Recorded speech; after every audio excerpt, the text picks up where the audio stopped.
কোনো রকম আলুর পুর ভরার ঝামেলা ছাড়া অসংখ্য লেয়ারযুক্ত 2 রকম নতুন পদ্ধতিতে তৈরি আলু পরোটা তৈরি করে দেখাবো। আসসালামু আলাইকুম বন্ধুরা, কিচেন বাঙালিয়ানা চ্যানেলে আপনাদের সবাইকে স্বাগত জানাই।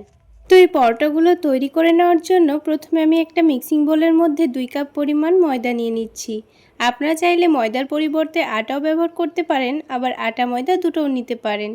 এবার এই ময়দার মধ্যে সামান্য পরিমাণ লবণ দিয়ে দিচ্ছি আর তার সাথেই সামান্য পরিমাণ চিনি দিয়ে দিচ্ছি। এবার এখানে অল্প করে একটু বেকিং পাউডার দিয়ে দিচ্ছি।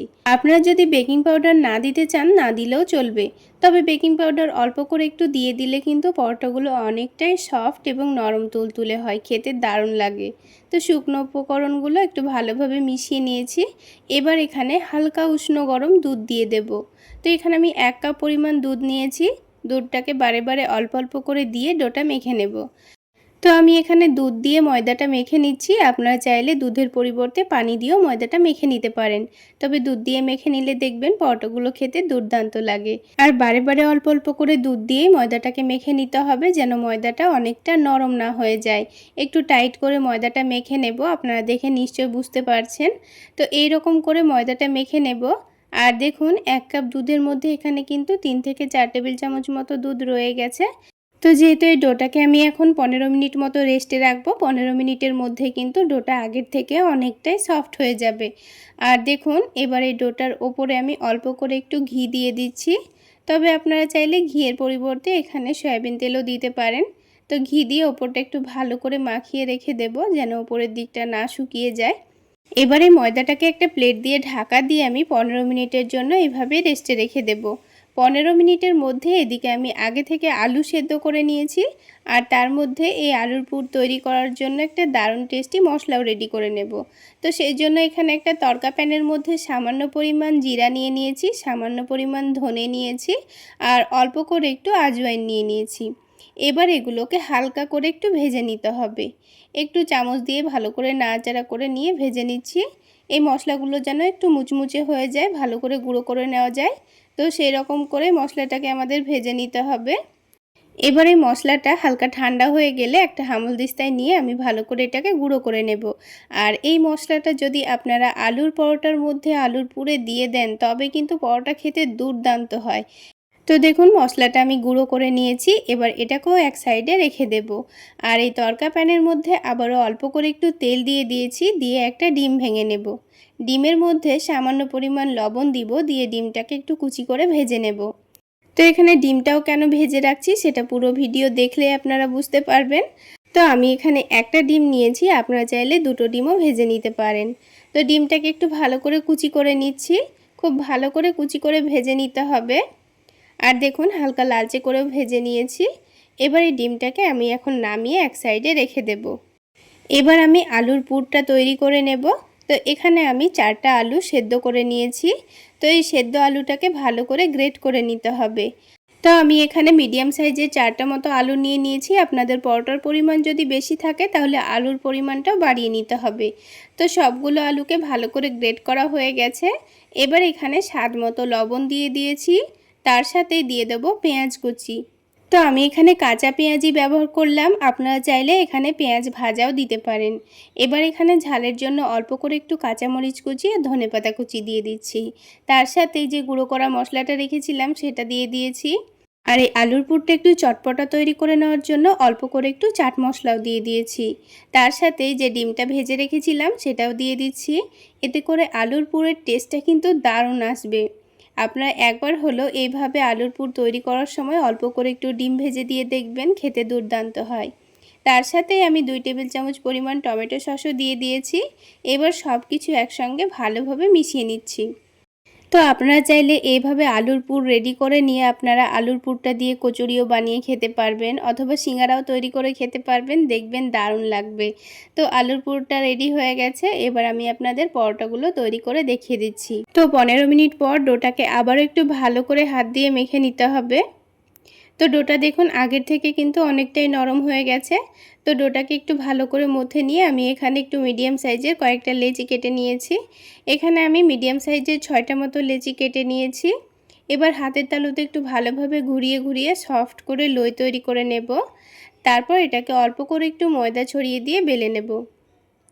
তো একটু পাতলা করে আর বড় করে রুটিটাকে বেলে নিয়েছি। এবার এই রুটির ওপর অল্প করে একটু ঘি লাগিয়ে দেব। আপনারা চাইলে ঘিয়ের পরিবর্তে এখানে তেলও দিতে পারেন। ঘিটা রুটির চারিদিকে ভালোভাবে লাগিয়ে দিয়েছি। তো এবার রুটিটা করে কিন্তু পরোটাটা এখন তৈরি করছি না, রুটিটাকে বেলে রেখে দেব। তো সবগুলো লেচি থেকে একটা একটা করে রুটি বেলে নেব। তো সবগুলো রুটি বেলে নেওয়া হয়ে গেছে। এবার প্রথমে যে রুটিটা বেলেছিলাম সেটাই কিন্তু আমাদের এবার পরোটা তৈরি করে নিতে হবে। তো এইভাবে বেলে রেখে দিলে কিন্তু পরোটাটা অনেকটাই নরম হয়ে যায়। আর একটু নরম করে নেওয়ার জন্য কিন্তু আমি একটু বেলে নিয়ে রেখে দিয়েছিলাম। তো এবার উপর থেকে আবারও অল্প করে একটু ঘি লাগিয়ে দিয়েছি। আর দেখুন পরোটাটা বেলে রাখার জন্য হাত দিয়ে টানলে কি সুন্দর বড় হয়ে যাচ্ছে। এবার এই পরোটার মধ্যে খুব সুন্দর একটা লেয়ার দেব, সেই জন্য পরোটাটাকে টেনে টেনে একটু লম্বা করে দিয়েছি আর ওপর থেকে অল্প করে একটু শুকনো ময়দা ছড়িয়ে দিয়েছি। তারপর এটাকে একটু ভাঁজ করে নিয়ে আবার একটু টেনে টেনে বড় করে নিব। আপনারা দেখে নিশ্চয়ই বুঝতে পারছেন আমি কাজটা কিভাবে করছি।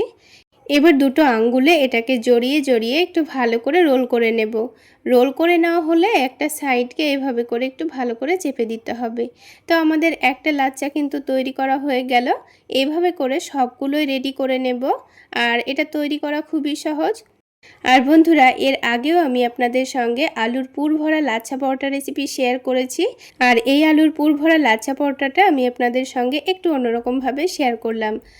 এবার দেখুন আরও একটি কিন্তু আমাদের লাচ্ছা পরোটার জন্য লেচি তৈরি করা হয়ে গেছে। এইভাবে করে সবগুলো লাচ্ছা পরোটার জন্য লেচি তৈরি করে রেখে দিতে হবে। তো আমি এবার এগুলোকে 10 মিনিট মতো রেস্টে রাখবো। অবশ্যই এখানে রেস্টে রাখতে হবে, তাহলে পরোটাগুলো তৈরি করা খুবই সুবিধা হবে। তো 10 মিনিট রেস্টে রাখার পর এবার এই লেচিটা কিন্তু অনেকটাই নরম হয়ে গেছে। আর দেখুন এটাকে ছোট্ট করে একটা লেচি তৈরি করে নিয়েছি। এবার এটা থেকে পাতলা করে রুটি বেলে নেব। তো অল্প করে একটু তেল দিয়ে আমি রুটিটা বেলে নিয়েছি। আর যতটা পাতলা করা সম্ভব ততটা পাতলা করে রুটিটা বেলে নিতে হবে। এবার আলুর পুরটা 1 চামচ বেশি করে নিয়েছি। দিয়ে রুটির এক সাইডে লম্বা করে একটু ভালো করে চারিদিকে লাগিয়ে দিচ্ছি। দেখুন আমি কাজটা কিভাবে করে নিচ্ছি, যেন এই রুটিটাকে ভাঁজ করলে একদিকেই থেকে যায়। তো এক সাইডে লাগিয়ে দেওয়ার পর রুটিটাকে ভাঁজ করে নিয়ে হাত দিয়ে একটু ভালোভাবে চেপে দিতে হবে। যদি মনে হয় এটা লাগাতে গিয়ে খুলে খুলে যাচ্ছে, তবে অল্প করে একটু পানি দিয়ে সেট করে নেবেন। একটু ভালো করে চেপে দিতে হবে যেন পরোটাটা ভাজার সময় না খুলে যায়। এবার এই পরোটাটাকে হালকা গরম প্যানের মধ্যে একটু উল্টে পাল্টে সেঁকে নিতে হবে। প্রথমে একটু উল্টে পাল্টে সেঁকে নিলে কিন্তু পরোটার মধ্যে খুব বেশি তেলটা লাগে না। অল্প তেলেই কিন্তু পরোটাটা খুব সুন্দর ভেজে নেওয়া যায় আর অনেকটা ক্রিস্পিও তৈরি হয়। তো পরোটার দুই দিকটা হালকা সেঁকে নেওয়ার পর অল্প করে একটু তেল দিয়ে দিয়েছি। 1 টেবিল চামচ পরিমাণ তেল দিয়ে দিয়েছি। ওই তেলটাকে চারিদিকে লাগিয়ে দেব। নিচ ওপর করে দিয়ে খুব ভালো করে পরোটাটাকে উল্টে পাল্টে সেঁকে নিয়েছি। একটু সময় নিয়েই ভেজে নিয়েছি, তাহলে কিন্তু পরোটাটা অনেকটাই ক্রিস্পি তৈরি হবে। আর দেখুন পরোটার কালারটাও কিন্তু খুব সুন্দর চলে এসছে। তো দেখুন বন্ধুরা, একটা পরোটা আমাদের তৈরি করা হয়ে গেল। ঠিক একইভাবে আমি আপনাদের আরও একটি পরোটা তৈরি করে দেখিয়ে দিচ্ছি। তাহলে বন্ধুরা, আজকের এই পরোটা রেসিপি যদি আপনাদের ভালো লেগে থাকে তাহলে অবশ্যই একটা লাইক শেয়ার করে দেবেন। আর আমার এই সহজ রেসিপিগুলো যদি ইউটিউব চ্যানেল থেকে দেখে থাকেন চ্যানেলটি সাবস্ক্রাইব করে দেবেন। আর ফেসবুক পেজ থেকে দেখে থাকলে পেজটি ফলো করে দেবেন। তো দেখুন আরও একটি পরোটা কিন্তু আমাদের তৈরি করা হয়ে গেল। ঠিক একইভাবে আমি সবগুলো পরোটা তৈরি করে নেব। তাহলে বন্ধুরা, এইরকমই নতুন আর ইউনিক টেস্টের পরোটা রেসিপি দেখতে চাইলে কিচেন বাঙালিয়ানা চ্যানেলকে অবশ্যই আপনাদের ফলো করতে হবে। আর আমার এই রেসিপিগুলো যদি আপনারা বাড়িতে ট্রাই করে থাকেন তাহলে আমাকে অবশ্যই কমেন্ট সেকশনে জানাবেন খেতে কেমন লেগেছিল। এবার আমি একটা পরোটা আপনাদের ভেঙে দেখিয়ে দিচ্ছি। দেখুন ওপর থেকে কতটা ক্রিস্পি হয়েছে আর ভেতরের পুরটাও খেতে কিন্তু দারুণ হয়েছিল। এবার আরও একটি অন্যরকমভাবে আলু পরোটা বানিয়ে দেখাবো, যেটা খেলে আলু পরোটা এবং ডিম পরোটা দুটো পরোটারই স্বাদ পাবেন একসঙ্গে। সবার প্রথমে আলু পরোটাগুলো তৈরি করে নেওয়ার জন্য আমাদের আলু লাগবে। তো সেই জন্য আমি আগে থেকে মিডিয়াম সাইজের দুটো আলু সেদ্ধ করে নিয়েছি। এবারে আলু দুটোকে ভালোভাবে ম্যাশ করে নিতে হবে। তো আমি এখানে কাঁটা চামচ দিয়ে ম্যাশ করে নিচ্ছি, আপনারা চাইলে গ্রেটার দিয়েও গ্রেট করে নিতে পারেন। এমনভাবে আলুটাকে ম্যাশ করে নিতে হবে আলুর মধ্যে যেন একটুও দলাভাব না থাকে। তো কাঁটা চামচ দিয়ে আমি খুব ভালোভাবে আলুটাকে ম্যাশ করে নিয়েছি। এবারে আলুর মধ্যে আমি কিছু মশলা দিয়ে দেব। তো প্রথমেই স্বাদ মতো লবণ দিয়ে দিচ্ছি, তারপরে অল্প করে একটু চিনি দিয়ে দিলাম, আর দিয়ে দিচ্ছি হাফ টেবিল চামচ পরিমাণ কাশ্মীরি রেড চিলি পাউডার, তার সাথে দিয়ে দিচ্ছি হাফ টেবিল চামচ পরিমাণ চাট মশলা, আর দিয়ে দিচ্ছি 1 টেবিল চামচ পরিমাণ সয়াবিন তেল। এখানে চাট মশলা দেওয়ার চেষ্টা করবেন, দিলে কিন্তু পরোটাগুলো খেতে ভীষণ ভালো লাগবে। এবার সব কিছুকে একটু ভালোভাবে মাখিয়ে নিচ্ছি। তো আলুটা আমি খুব ভালোভাবে মাখিয়ে নিয়েছি। এবার এখানে 1 কাপ পরিমাণ ময়দা নিয়ে নিচ্ছি। আপনারা চাইলে ময়দার পরিবর্তে এখানে আটাও ব্যবহার করতে পারেন। এবার এখানে কোনো রকম পানি দেওয়া ছাড়া এই আলুটা দিয়েই ময়দাটাকে ভালোভাবে মেখে নেব। এখানে যদি আরও আপনারা বেশি পরিমাণে ময়দা নিতে চান তাহলে অল্প করে একটু পানি দিয়ে মেখে নেবেন, কিংবা আলুর পরিমাণটা বাড়িয়ে নিতে পারেন। তাহলে এবার একসঙ্গে সব কিছু ভালোভাবে মেখে নিচ্ছি। একটু সময় নিয়ে মেখে নিলেই দেখবেন ডোটা কিন্তু খুব সুন্দরভাবে রেডি হয়ে যাচ্ছে। এই ডোটা কিন্তু খুব বেশি নরমও করা যাবে না, আবার অনেকটা টাইটও করা যাবে না। তো আমার এখানে দুটো মিডিয়াম সাইজের সেদ্ধ আলুতেই কিন্তু 1 কাপ পরিমাণ ময়দা খুব সুন্দরভাবে মেখে নেওয়া হয়ে গেছে, কোনো রকম পানিও লাগেনি। তো দেখুন আমি ডোটা কিন্তু খুব সুন্দরভাবে সফট করে মথে নিয়েছি। তো এবার এই ডোটাকে আরও একটু সফট করে নেওয়ার জন্য আমাদের 10 মিনিট মতো রেস্টে রেখে দিতে হবে, তাহলে ডোটা এখনকার থেকে অনেকটাই সফট হয়ে যাবে। ততক্ষণে এই আলু পরোটাগুলো একটু টেস্টি তৈরি করে নেওয়ার জন্য আমি এখানে একটা প্লেটের মধ্যে দুটো ডিম ভেঙে নিচ্ছি। আপনারা চাইলে ডিমের ব্যবহার এখানে নাও করতে পারেন, শুধুমাত্র পরোটাগুলো তৈরি করে নিতে পারেন। তো ডিমটা দিয়ে পরোটাটা ভেজে নিলে কি হবে, আলাদা করে তরকারি করার কোনো রকম ঝামেলা থাকবে না, ঝটপট পরোটাটা বানিয়েই খেয়ে নিতে পারবেন। তো আমি এখানে ডিমের মধ্যে স্বাদ মতো লবণ, মরিচের গুঁড়ো আর চাট মশলা দিয়ে ডিমটাকে ভালোভাবে মিক্স করে নেব। তো একটা কাঁটা চামচ দিয়ে ডিমটাকে ভালোভাবে মিশিয়ে নিয়েছি। এবার এই ডিমের মিশ্রণটা এক সাইডে রেখে দেব। তো আরও একটি কাজ আমাদের রেডি করে নিতে হবে। একটা ছোট প্লেটের মধ্যে আমি 2 টেবিল চামচ পরিমাণ ময়দা নিয়ে নিয়েছি। চাইলে আপনারা ময়দার পরিবর্তে এখানে কর্নফ্লাওয়ারও নিতে পারেন। তারপর এখানে 3 টেবিল চামচ পরিমাণ সয়াবিন তেল দিয়ে দিয়েছি। তেল দেওয়ার পর ময়দাটাকে একটু ভালোভাবে মিশিয়ে নেব। তো পরোটার মধ্যে একটা খুব সুন্দর লেয়ার তৈরি করে নেওয়ার জন্য আমি এখানে ময়দার মিশ্রণটা রেডি করে নিয়েছি। তো এবার এটাকে আমি এখন এক সাইডে রেখে দেব। আর দেখুন ময়দার সঙ্গে তেলটা কিন্তু খুব সুন্দরভাবে মিশে গেছে। এবার এটাকে এক সাইডে রেখে দেব। আর এইদিকে 10 মিনিট পর ডোটাকে আবারও একটু ভালোভাবে মথে সফট করে নিতে হবে। তো দেখুন ডোটা কিন্তু আগের থেকে অনেকটাই নরম হয়ে গেছে। এবার এই ডোটাকে আবার একটু ভালোভাবে মথে নিচ্ছি। তো ডোটা দেখুন খুব ভালোভাবে মথে নিয়েছি। এবার এই ডোটা থেকে আমি ছোট ছোট করে কয়েকটা লেচি কেটে নেব। তো এখানে আপনারা পরোটাগুলো যত বড় করে বানাতে চাচ্ছেন সেই অনুযায়ী লেচিগুলো কেটে নেবেন। এবার একটা করে লেচি নিয়ে খুব ভালোভাবে ঘুরিয়ে ঘুরিয়ে সফট লই তৈরি করে নিতে হবে। তো এইভাবে লইটা তৈরি করে নেওয়ার পর এবার একটা পাতলা করে রুটি বেলে নেব। সেই জন্য অল্প করে একটু ময়দা ছড়িয়ে দিয়ে রুটিটা বেলে নিচ্ছি। আর এখানে যেহেতু আমি আলু দিয়ে ময়দাটা মেখে নিয়েছি, তাই কিন্তু রুটিটা বেলতে কোনো রকম অসুবিধা হবে না, খুব সহজেই বেলে নেওয়া হয়ে যাবে। তো দেখুন পাতলা করে রুটিটা বেলে নেওয়া হয়ে গেছে। এবার এখানে ময়দা আর তেলের যে মিশ্রণটা রেডি করে রেখেছিলাম সেটা এবার এই রুটির ওপর দিয়ে দেব। তো এখানে আমি 2 টেবিল চামচ পরিমাণ দিয়ে এটাকে পুরো রুটির মধ্যে মাখিয়ে নিয়েছি। তো পরোটার মধ্যে লেয়ার দেওয়ার জন্য কিন্তু আমি পরোটাটাকে দেখুন 4 ভাগে কিভাবে ভাগ করে নিচ্ছি। ওপরের দিকটা নিচের দিকটাকে কেটে নিচ্ছি। তারপরে এক সাইডকে ওপরের দিকটা টেনে এনে একটু ভাঁজ দিয়ে নিচ্ছি, তারপরে নিচের দিকটা তার উপরে রেখে দিচ্ছি। ঠিক একই রকমভাবে এই কাজটা করে নিতে হবে। আর আপনারা একটু দেখে নিশ্চয়ই বুঝে নেবেন আমি কাজটা কিভাবে করছি। তো ঠিক একইভাবে আমি এটাকে ভাঁজ করে নিয়েছি। তো এইভাবে পরোটাটা তৈরি করে নিলে কিন্তু পরোটার মধ্যে খুব সুন্দর একটা লেয়ার আসবে। তো এবার এই লেচিটাকে আমাদের এখন এক সাইডে রেখে দেব। তো পরোটাগুলো তৈরি করার আগে এইভাবে করে সবগুলো লই তৈরি করে রেখে দেব। তো সবগুলো লই তৈরি করা হয়ে গেলে প্রথমে যেটা বেলেছিলাম সেটাকে নিয়ে নেব, তারপর এটা থেকে পরোটাটা তৈরি করে নেব। তো পরোটা তৈরি করার জন্য আমি এখানে এবার তেল দিয়ে বেলে নিচ্ছি। চাইলে আপনারা ময়দা দিয়েও বেলে নিতে পারেন। এবার এটাকে পাতলা করে বেলে নেব। তো পরোটাটাকে আমি পাতলা করে বেলে নিয়েছি। এবার সেঁকে নিতে হবে।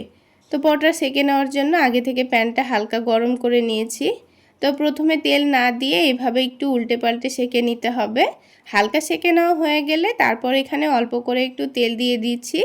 তারপর যে ডিমটা আমি রেডি করে রেখেছিলাম তার মধ্যে পরোটাটাকে ভালোভাবে ডুবিয়ে নিতে হবে।